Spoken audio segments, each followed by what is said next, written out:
Howdy neighbor, how's your garden growing? My garden, well, there is so much going on, from new flowers blooming to fruit coming in to even tons of vegetable crops. But what we're going to be talking about today is what vegetables, what fruits, and of course, what flowers will be in bloom for the month of December, plus tips to help keep you on track so that you can have the garden of your dreams. And as always, I'm going to be using my handy dandy Wild Floridian garden planner, along with using some of the latest and greatest tips from the 2024 version. So let's jump into what to plant in the month of December.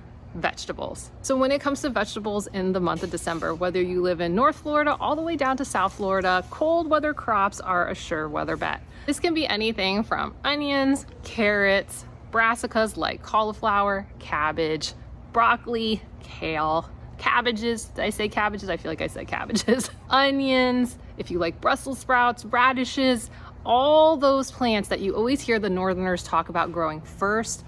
This is the time of year for it. If you want to start getting on a health kick and do lots of lettuce because you're in between Thanksgiving and Christmas, go for it. Get those lettuces started. If you're trying to get more leafy greens in your diet, go grow some kale. This is the time of year for great leafy greens and green plants and cold weather crops across the board. But for my neighbors down in South Florida, you can, in addition to all those cold weather crops, you can be adding in things like tomatoes and peppers, eggplants, and even starting plants like your Seminole pumpkins. And honestly, this tip goes beyond just what we would consider South Florida. This is for anyone who lives in my zone 10s.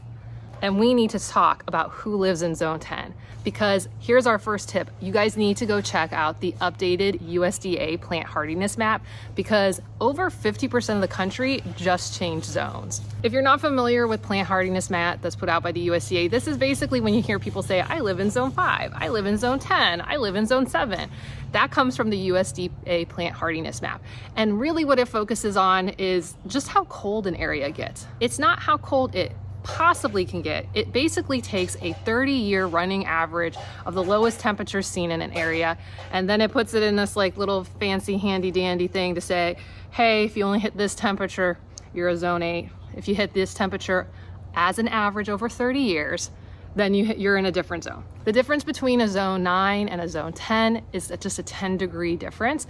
And the difference between an A and a B is a 5-degree difference. So if you live in a zone 9A, it's just 5 degrees difference for your coldest average temperatures versus a 9B. You can still have temperatures that are colder. You can still have temperatures that are warmer in the winter time, but it's just a running average.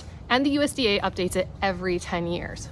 Everyone's been working off of for up until just a couple days ago is the map that was put out in 2013. But now we have the 2023 release, and over half the country got moved up. If you've ever heard me say that I'm on the edge of 9B and 10A, the reason is because 2 maps ago I was actually a 9B, and then the last map that came out in 2013 put me in 10A, and now me here in St. Pete, I'm now a zone 10B. Which actually explains a lot of the things that I've been able to do when I've been quote unquote late to doing things, is I was able to get away with it because my area was acting like South Florida. But you gotta remember, this only has to do with cold temperatures. A lot of our gardening and our farming practices have to do with the cold end and not the hot end. What does that mean? If you remember up north, if you ever gardened up north, they talk a lot about frost dates, first frost dates, last frost dates.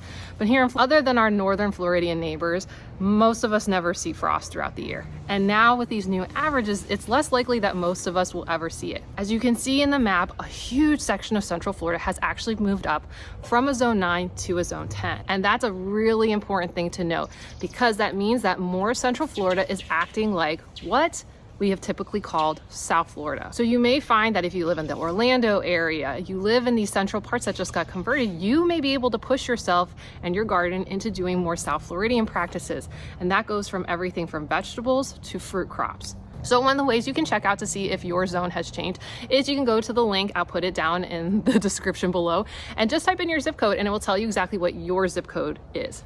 But here's the thing, guys, is that we know that even within a zip code, we can have different microclimates.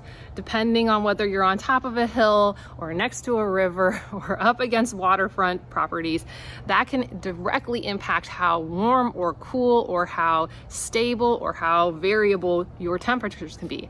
I've talked about it even here. The far end of my neighborhood, they'll get frost sometimes in the winter. And the middle of this neighborhood, we don't see any frost. So just do with how many large trees we have. So there's lots of things like that that can actually be these little microclimates, but this will get you a lot closer to figuring out your microclimate than just, you know, like I live in Florida. So my tip for those who live in Central Florida especially is go check out what your zone is and consider, do you do more warm weather crops now here in the month of December? And why this will be really important is if your area is now a zone 10, it's not getting as cool. And that is going to be critical for decreasing pest activity. So now if your area is not getting cool and you wait till when we typically tell Central Florida to work on tomatoes, you may have a higher population of things like tomato hornworms, aka hawk moths, caterpillars, already in a decent sized population that can come and eat your baby tomato plants. Same thing with your pepper plants. You may not want to go overboard with warm weather crops, but it's definitely something to start testing for your area to see how is it acting. That's going to bring me to tip number 2. We are in an El Nino season, which means it's going to be colder than our typical averages. So even though you've been moved up to a zone 10A or a 9B, or whatever it's going to be, we are going to be cooler, and so the odds are is that you might get slightly cooler temperatures than you typically have. So even though you're upgraded, you still might act like the zone that you used to think you were. The other thing that they're predicting right now is that because it's an El Nino, we're going to have a much wetter season. Now, we are still way far behind on rain. So while you will get extra sprinkles that can help you with some seed starting, but you still need to watch your new baby plants and make sure that you're paying attention that the topsoil is staying wet, because this is not going to be like our summer rains that come day in and day out. This is going to be, you know, just extra little storms here and there. So now let's talk fruits. What fruits can you get planted at this time of year? Not much is actually recommended, even if you live in South Florida. Fruiting crops outside of things like sugarcane and pineapples, honestly, you don't want to risk them with those cold snaps that usually come late December, early January into February.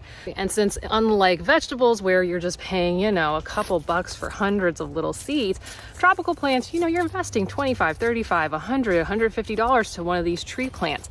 So now is not the right time of year to go and get them established. Plus, with us already having a really low water table and being in our drought season, even though we're going to get extra rain, it is not an ideal time to get things from mulberries to bananas to papayas started. Like, just hold off on all of that for right now and focus your attention on vegetable crops and, of course, our native bloomers and plants with berries. Now, when it comes to the winter season, even our native bloomers really don't do as much.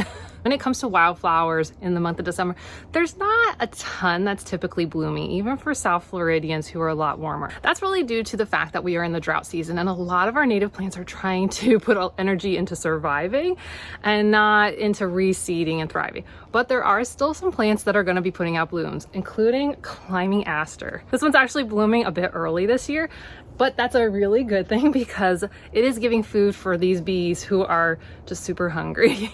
One of the key things to having wildlife help you and you help wildlife is you have to give food year round. So having blooms that actually happen in the winter time are really important. So plants like this climbing aster or privet Senna, things like tropical sage and Biden's alba are really important to our wildlife to be able to survive and thrive in the wintertime. Now, a tip for my vegetable gardeners, especially if you just got moved up to a zone 10, if you're thinking about doing some of those warm weather crops like tomatoes and peppers, you need to have pollinators to help you. Otherwise, you're going to be using paintbrushes to pollinate your plants. And who wants to do that? We have so many activities and things to keep track of. There's so many holidays to go through right now. Who has time to remember, like, oh, I got to go and brush my plants so that I can get some tomato crops? So make sure that you're helping out your bees with native wildflowers near your vegetable crops so that they have lots and lots of food, and then they'll help you out too, so that when you get back from the Christmas and the New Year's, pleasantly surprised and happy that you still have a crop growing. And your bee population, if it doesn't get cold, will have had food and time to put energy into starting their broods and babies so that you'll have bees come late winter and spring for all those warm weather crops. I definitely know you'll be doing that. Trying to capture on film how many bees are going like back and forth, back and forth. I'm not doing a very good job at it, but there's a lot of them over here and they're zipping back and forth. Back and forth, back and forth. Same comments as I did last year. I was wondering if anyone else had this, but if you do have climbing aster, I'm very curious to hear, do you smell it? Because I do. It's got a very nice, pleasant, sweet smell. Ben says he can never smell it and he's got a stuffy nose today, so I won't be able to ask. But something to consider is that if you're looking to add a little bit of, you know, beautiful scents to your area, Just saying. Ain't saying, just saying. If you're looking for more of a tropical feel, here is privet Senna. This is also a host plant to things like cloudless sulfur and orange bar butterflies. Basically all your yellow butterflies in Florida, from big to small. They like to put their caterpillars on here, and you get these gorgeous tropical flowers. Now, one of the other key things to supporting wildlife beyond wildflowers is berries and seeds at this time of year.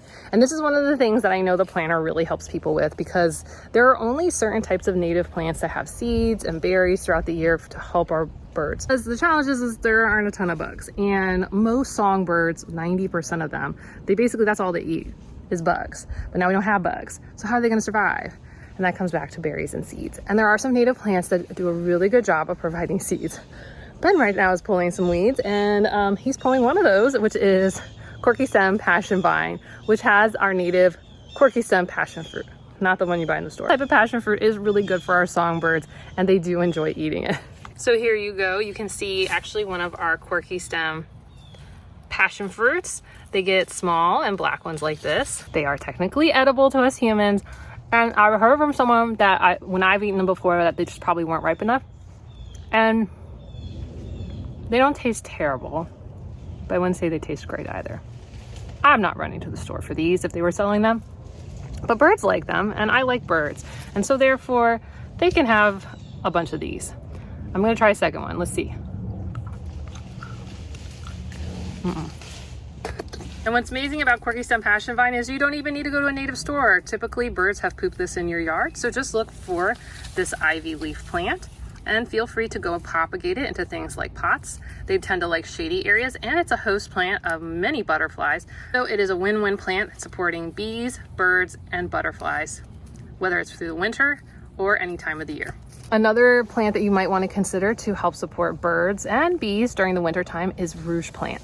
I feel like this is giving us a lot of like Christmas colors. We've got these light pinky flowers that kind of go pink white, and then you get these berries, tons of berries. Small sparrows love to eat these berries, and trust me, it reseeds like crazy. Now this isn't supposed to be edible for humans, so there's nothing for you to use it for, other than you could use it for some Christmas decorations, which is one of the things I'm thinking about.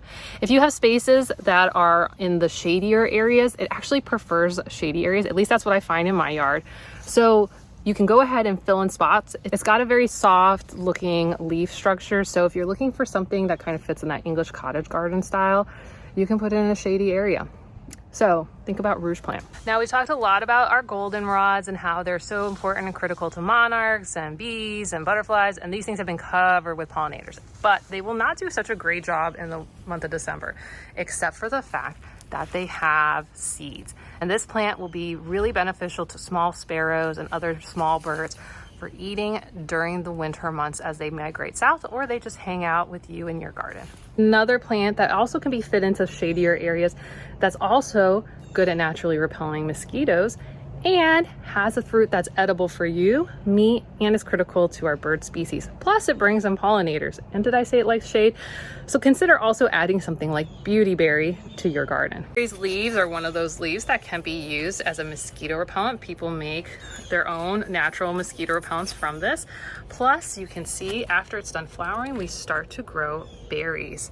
And these berries are a favorite of birds. You can see they've already been eating all of the ones that are along the stalk. They usually typically are in clusters, and they're these gorgeous purple color. But this year I don't have a lot of great examples. They've done a really good job of eating all of them. They're all gone. But if you did have an area that was a little bit bigger and you didn't have so many birds eating them, you can actually collect these and make the classic Florida beautyberry jam. I didn't have enough, apparently. I need to make a lot more beautyberries for my birds, because they've done a really good job cleaning all of this up. Now, as you consider adding things for wildlife like bees and birds, consider placing it near, if you're a vegetable garden, near these things. The more that the wildlife know that this area is their home, the more that they're already in the space. So putting things for bees very far away, you're making them work really hard to come help you. While I do not recommend mixing in your native plants because they can be heavy reseeders in with your vegetable garden, do consider how can you put it nearby on perimeters or even in close by spaces, like this is where my climbing aster is in relationship to my vegetable bed, they really don't have that far to get there and back again. And having things like even this basic trellis, or you can do a whole arch trellis, birds love that stuff. I'm just saying. These are some of the tips that I go over in my book, A Beginner's Guide to Florida Gardening. If you do want to check that out, or if you want to get it as a bundle package, go to www.wildfloridian.net/planner. You can pick up both at the same time. Next tip for you guys for the month of December is, well, you know, it's cooler, cold weather crops, also time to get big projects going. And I know that my friends at VEGEGA are running tons of sales. So if you've been thinking about doing a larger project like some raised garden beds, go ahead and use code WILDFLORIDIAN for 10% off. Or even if they have a better deal running, you just using my link gives me credit for that sale.